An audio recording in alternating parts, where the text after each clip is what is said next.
Hello everyone, welcome to our Access to Academic channel. In the last video we have seen the chemical engineering importance and why chemical engineering is required. So in this video we will see the concept of chemical engineering, that is unit operation, unit processes. What are the contents in the unit operation and unit processes we will see point wise in the videos. What is unit operation? Actually unit operation involves the physical changes such as distillation, separation, evaporation, crystallization, adsorption, then drying, fluidization, etc. So these are the terminologies comes under the unit operations. And what is processes? Unit processes is it involves the chemical changes as well as the physical changes, which contains the hydrogenation, bromination, acylation, alkylation. These are the reactions involves in the same. During studying the unit process and unit operations, so we need to understand the terminologies. So there are basic terminologies like normality, molarity, molality, then the weight percentage, mole fractions, viscosity, vapor pressure, wet bulb temperature, dry bulb temperature, partial pressure, and we will see the definitions. Now we will see what is dry bulb temperature and wet bulb temperature. Dry bulb temperature is nothing but it's a normal air temperature which we measure with a regular thermometer without any moisture effect. And what is wet bulb temperature? Wet bulb temperature is measured by the thermometer which is wrapped in a wet cloth. And what is the importance of dry bulb temperature? That is the HVAC system, which is used to control the heating and cooling and industrial processes, which helps to design the system for the drying, heating and cooling. And why wet bulb temperature is important? To measure the humidity, which helps to calculate the relative humidity. Cooling tower, it is used to design and operate the system that cools the water by using air, that is natural air. Now what is boiling point? So boiling point is the temperature at which liquid turns into the vapor when it is heated, where at this temperature the vapor pressure of liquid which equals to the atmospheric pressure. In short, if we understand boiling point, liquid turns into the vapor, the first bubble of vapor in a liquid mixture, and for the dew point the vapor turns into the liquid, which is first drop of condensation. Now what is bubble point? The bubble point is the temperature at which the first bubble of vapor forms when the liquid is heated at a constant pressure. For example, if you are heating the water, at that time if the water heated up to the boiling point and with higher temperature and you till observe the first bubble forms, at that point calls the bubble point.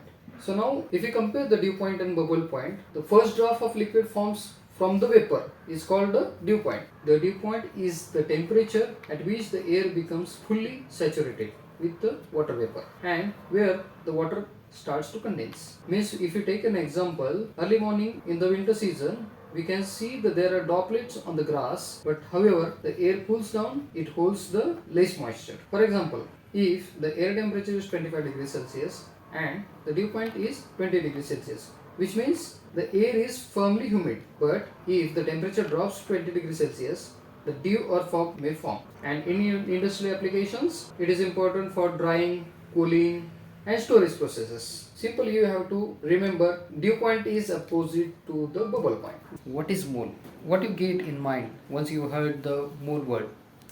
So there are different like particle or the substance. So here mole is the fundamental unit for the amount of substance which representing to the large number of particles in terms of atoms of the mole. Why mole is important? Because mole defines the concentration of the substance for the critical component in the reaction. And what is the mole percentage? Mole percentage is the amount of A divided by amount of total moles in the system into 100. That is the mole percentage. Means we have the complete A plus B is equal to C plus D reaction.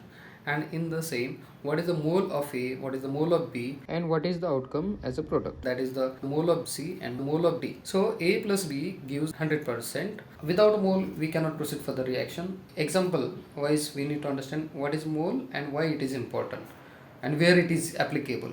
But in chemical engineering everywhere mole is there, so nothing to worry about that. Mole is keeping from our topic. If you consider the 1 mole of water, mean how much particles it is? 1 mole of water if you take is equal to 6.02 into 10 to the power 23 particles are there, which we call Avogadro's number. Another example we can take in the kitchen while we are making the tea. When we are taking the sugar in the water, 1 spoon of sugar, it is also considered in the mole because it is taking a part in the making of tea. If we are proceeding for the reaction, there can be 1 mole, 2 mole, 3 mole. If we have to convert 1 mole or 2 mole in a particle size, then we have to multiple 1 is equal to 6.022 into 10 to the power 23 to convert in the particles. This is the main point. What is vapor pressure? Vapor pressure as absolute pressure which the liquid and vapor at its equilibrium condition at a given temperature. For example, water having boiling point 100 degrees Celsius at 1 absolute pressure. If you reduce the absolute pressure, that is up to 0.8 or 0.5 for example. However, the absolute pressure reduced, boiling point also get reduced.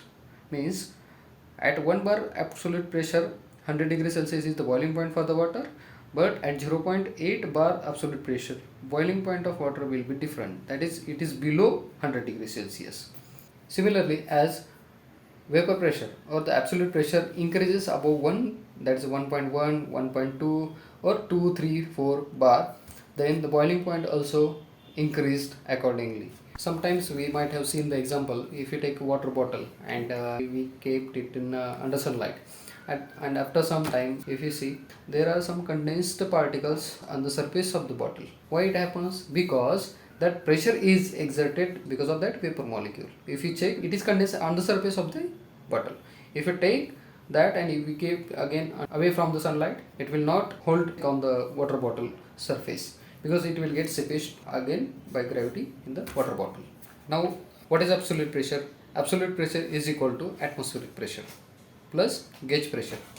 Means what it is? Absolute pressure is equal to atmospheric pressure. If we consider the 1 atmospheric pressure is equal to 1 absolute pressure. If we consider the absolute pressure is 1, then gauge pressure will be 0. Absolute pressure is equal to atmospheric pressure, then absolute pressure is equal to gauge pressure plus atmospheric pressure. However, the gauge pressure increased, then absolute pressure is equal to atmospheric pressure plus gauge pressure, whatever it may be, 0.1, 0.2. So it is considered total absolute pressure. If we have 1 gauge pressure, then absolute pressure is equal to atmospheric pressure plus gauge pressure, that is 1 if we consider. Then 1 plus 1, 2. So total how much it is? Absolute pressure 2 bar 2 absolute pressure. Please subscribe, like and share. Thank you.